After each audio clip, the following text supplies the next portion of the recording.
Hi there, it's Belinda Weaver here from Copyright Matters, and as I prep madly for the launch of my copywriting masterclass, September 16 by the way, I am reflecting on when I knew that copywriting was my thing, the thing that I wanted to do as my work. Now, I've heard people talk about, find your passion and do a job you love and you'll never work a day in your life. And it sounds magical, but I have to admit, until I found copywriting, I never really got that idea. And even now that I am doing something I really, really love, it's not all rainbows and unicorns, right? It's hard, bloody work to build a business. But this moment when I knew that copywriting was going to be my thing, I thought I'd share it as a story. So I was working as the marketing manager in a small business. To be honest, I call myself the marketing manager, but I was the marketing manager, the marketing assistant, the marketing connection to the sales team, and I did all sorts of things around with marketing. I came up with the strategy, I implemented the strategy, I wrote the copy, I scheduled the emails, I folded the mail that went into the envelopes. I did it all. And I had come from an IT career, so I loved marketing. I went back to school, I did my master's in marketing, and that's what I wanted to do. And I was really enjoying it, but I wasn't enjoying small office politics. I was not enjoying the workplace where I was.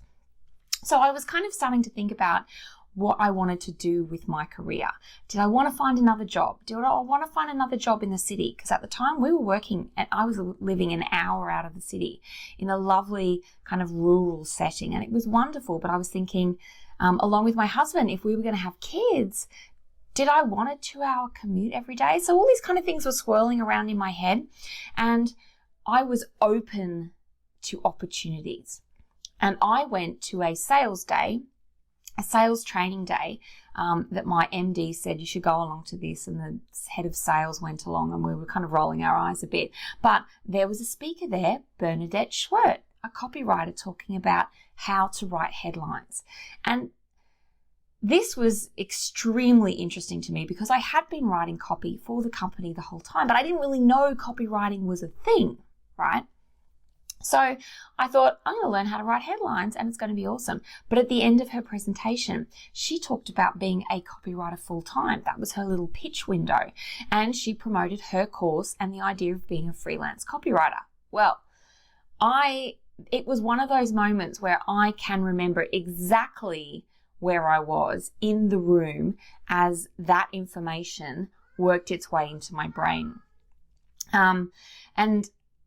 Sorry, my little one's just asking me for something. She'll be fine. I remember exactly where I was when that information worked its way into my brain, because I remember feeling cold and hot. There was a fire in my belly that had not been there before. And I talk about being hit by lightning. It really did have that kind of bong moment. So I signed up to Bernadette's course. I actually got my boss to pay for it. I explained that it was going to help me in my day-to-day job. So I did Bernadette's course while I was working my day job. I started working on building my own marketing profile while I was still working full-time. I started making social media connections and putting out copywriting tips. I didn't know what I was doing, but I knew the importance of marketing all while I was working full-time. And I started getting clients. So let's just pretend that didn't happen. Because one of the reasons I wanted to become a freelance copywriter was so that I could spend time with the family that didn't exist just yet. I didn't want to have to put them, have a few weeks off from maternity leave and put them into daycare, and there's nothing wrong with that. But I was trying to make choices that I thought would make me happy and the family I didn't have happy. Unfortunately, now I'm living that dream, and sometimes work gets interrupted by tiny little voices. So basically what I'm saying is I learned that copywriting was a thing.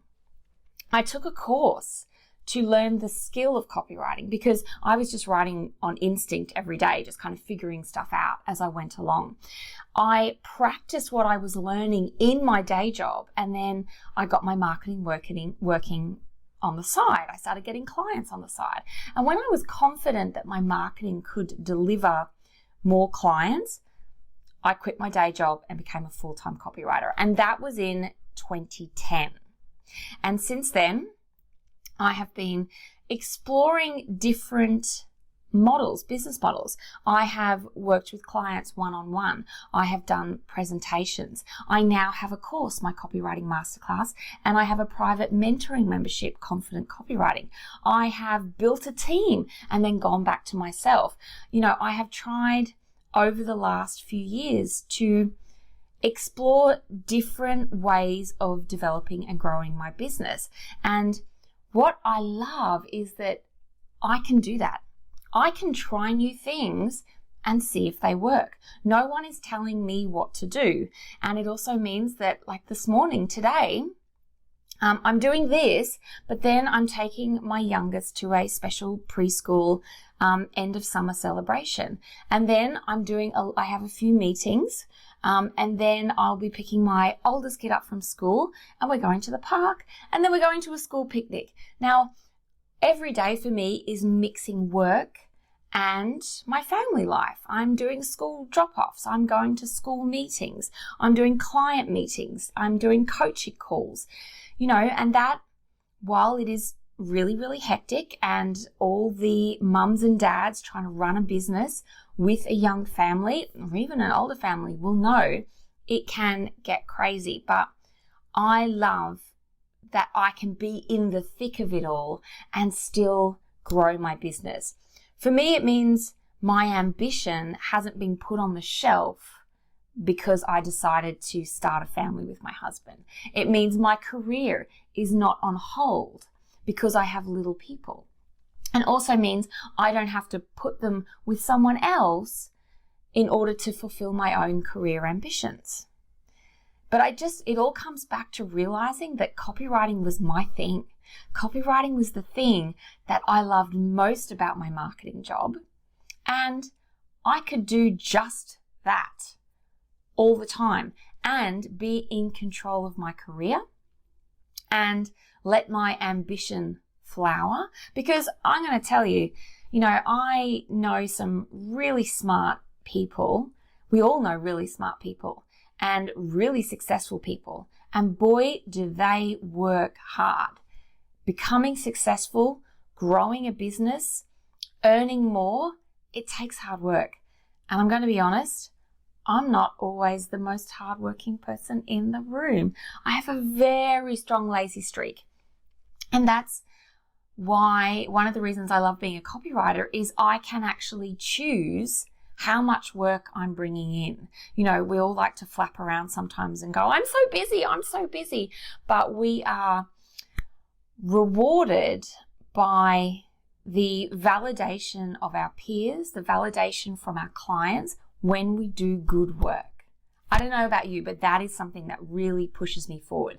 Doing good work and having people turn around and say, you did good work, take my money, right? That's all we want. Now, we can pretend we want different things, but really, that's a big part of what we all want. We want to do good work and we want other people to notice that we're doing good work. So they will tell their friends and we will get more clients. Hurrah!